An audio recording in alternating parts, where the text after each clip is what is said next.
ভাই আপনার কাছে হচ্ছে এডুকেশন জিনিসটার আসলে ডেফিনিশন কি, বা এডুকেশন বলতে ভাই আপনার কাছে কি মনে হয়?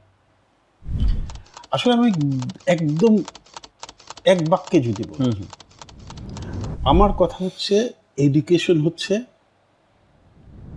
ভালো মানুষ গড়ে তোলা।